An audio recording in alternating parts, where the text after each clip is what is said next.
retrouve dans une nouvelle vidéo avec les classiques que j'ai dans ma bibliothèque qu'il faut que je lise. Voilà, je me suis dit pourquoi pas faire une vidéo ciblée classique puisque c'est un type de littérature avec lequel j'ai un peu de mal. Autant j'adore lire, c'est la raison pour laquelle j'ai créé cette chaîne forcément, mais lire des classiques c'est vrai que j'ai énormément de mal et je trouve que j'ai un peu des lacunes à ce niveau-là.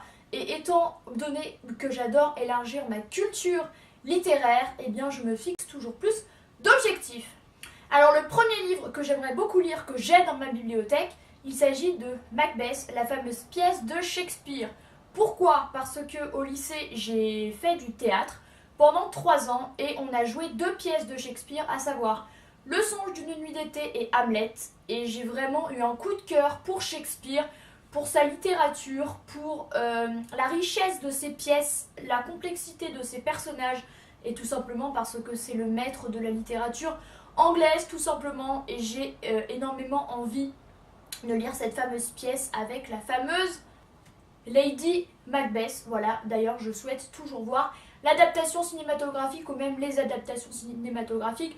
En plus, c'est une pièce qui n'est pas longue. Alors moi, j'ai l'édition de Yves Bonnefoy, enfin avec la traduction, et l'édition de Yves Bonnefoy parce que c'est mon prof de théâtre qui nous l'avait conseillé. Donc voilà, je vous la conseille et je l'avais acheté d'occasion chez Gilbert Joseph pour 1,30 €. Donc voilà, c'est un prix tout à fait misérable pour une très grande pièce de la littérature. Les 2 livres suivants qu'il faut que je lise, il s'agit de 2 Jules Verne dans cette magnifique édition que j'adore. C'est du livre de poche, voilà, c'est une édition améliorée et revisitée, je suis très fan. Donc il y a Le Tour du monde en 80 jours et il y a Voyage au centre de la Terre. Donc j'ai lu un seul Jules Verne avec L'île mystérieuse que j'avais lu il y a 2 ans, que j'avais vraiment beaucoup aimé. Et du coup je me dis pourquoi pas continuer sur ma lancée. En plus il était genre 3 fois plus épais. Au début je m'étais dit ouais il va y avoir un... Enfin le fait que ce soit fait dans une période vraiment antérieure à la nôtre, je vais avoir du mal à m'identifier au personnage, à me plonger entièrement dans l'histoire. Et bien non, pas du tout. Donc il faut vraiment que je me mette à la lecture de ces 2-là qui sont 2 chefs-d'œuvre de la littérature et 2 classiques de la littérature française. Et ces 2-là, je les avais achetés chez Gilbert Joseph en occasion, encore une fois, pour 3,80 € chacun. Donc pour des prix absolument misérables. Encore une fois, on a des classiques. Donc il faut vraiment que je me motive. Je vous conseille fortement ces éditions qui, en plus d'être magnifiques, sont bien. Et de base, ils ne sont vraiment pas très chers vu que Voyage au centre de la Terre est à 4 € et Le Tour du monde en 80 jours à 5,50 €. Donc c'est encore même moins cher que les livres neufs que vous trouvez à la FNAC par exemple. Donc ça vaut vraiment le coup et en plus je pense que je vais vraiment aimer. Donc motivé. Le livre suivant, il s'agit de Dracula de Bram Stoker, le fameux conte de Dracula qui vit dans... comment ça s'appelle? Voilà, qui vit dans un pays imaginaire. Il est énorme, voilà, il fait quasiment 700 pages. Donc il faut que je me motive, mais en plus c'est une histoire qui m'intéresse véritablement puisque j'aime bien un peu les personnages mystiques, un peu comme les vampires, les loups-garous, tout ça, bien que je n'ai pas une réelle passion non plus pour eux. J'ai dépassé ce stade-là avec Twilight lorsque j'étais au collège, mais je trouve ça hyper intéressant, surtout que Dracula c'est un des premiers vampires célèbres de la littérature et qui a donné cet engouement pour tous les vampires avec Journal d'un vampire, Twilight entre autres et tout ça. Et j'ai vraiment hâte de le lire parce que là pour le coup c'est un classique, mais ce n'est pas un classique genre imposé au collège ou au lycée qui soit un peu... dans lequel on y va à reculons parce que c'est vraiment trop antérieur à notre époque, dans lequel c'est un peu chiant, il faut l'avouer, comme certains classiques. Lui pour le coup c'est génial quoi, c'est super cool. Et voilà, j'espère beaucoup le lire ces prochains mois. Ensuite ça se corse un peu plus avec Orgueil et préjugés de Jane Austen, qu'il faut vraiment que je lise parce que je l'ai dans ma bibliothèque. En plus de cela, il s'agit d'une édition magnifique, une édition originale, enfin d'une édition revisitée que j'ai payé 20 € à la Shakespeare & Company, qui est la fameuse librairie anglophone dont je vous parlais dans ma dernière vidéo. Je vous laisse ma vidéo ici de ma chaîne principale avec les 10 choses que j'aime faire à Paris où je vous parle de cette fameuse librairie absolument géniale. Donc ce livre-ci, je l'avais acheté il y a bientôt 3 ans. C'est une édition anglophone, hein, bien sûr, pour faciliter encore plus les choses, parce que je me suis dit, comme si ce n'est pas suffisant de lire du Jane Austen en français, non, on va faire encore plus compliqué, tu vas le lire en anglais. Voilà, je ne sais pas pourquoi j'ai fait ça. Voilà. Très clairement, j'ai été totalement influencée par la magnifique couverture, que je trouve absolument dingue, en fait. Et je l'ai payé 20 €. Voilà, et puis Jane Austen, c'est une auteure de laquelle je n'ai jamais rien lu.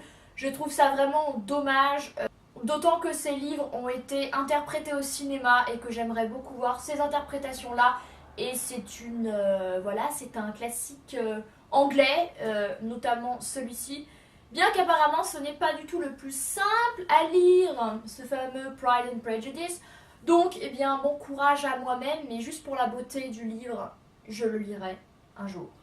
L'avant-dernier livre que je souhaiterais lire, il s'agit de Rebecca de Daphné du Maurier. Je vous en parlais dans ma vidéo de mes nouveautés lectures que je vous laisserai là. Donc si je l'ai acheté, c'est qu'il y a une raison, c'est que je veux le lire. Je ne vais pas le stocker dans ma bibliothèque inutilement seulement pour la beauté de sa couverture et uniquement pour la déco.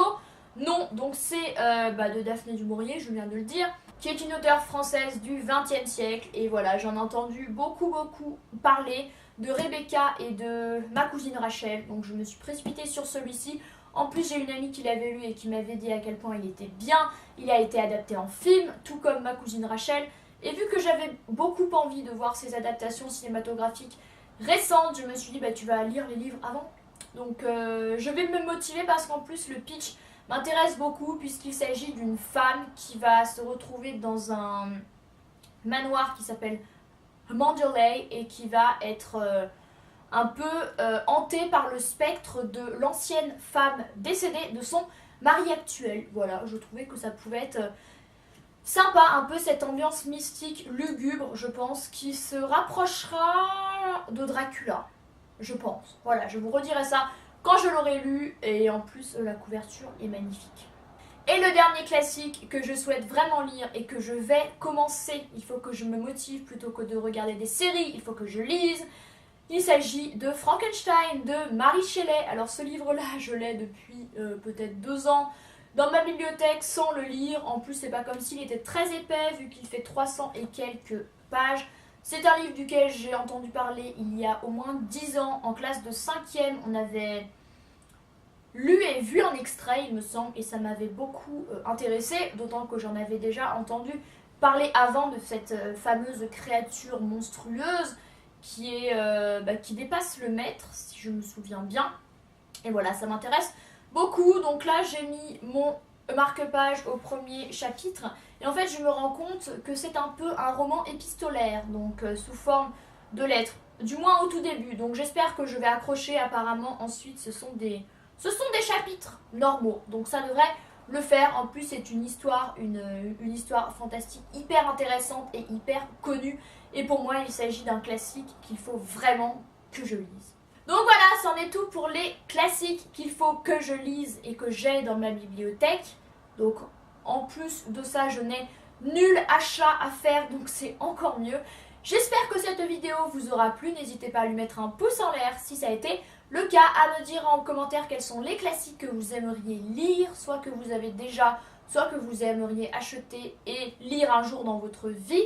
N'hésitez pas à vous abonner à ma chaîne, ça me fait toujours hyper plaisir, à cette chaîne-là et à ma chaîne principale que je vous laisse ici, où je parle plus mode, beauté, série, un peu tout. Ici, c'est la lecture uniquement, la lecture, on ne veut pas s'étaler plus, c'est déjà beaucoup. Moi, je vous souhaite une très bonne journée et je vous dis à très bientôt dans une nouvelle vidéo. Bye!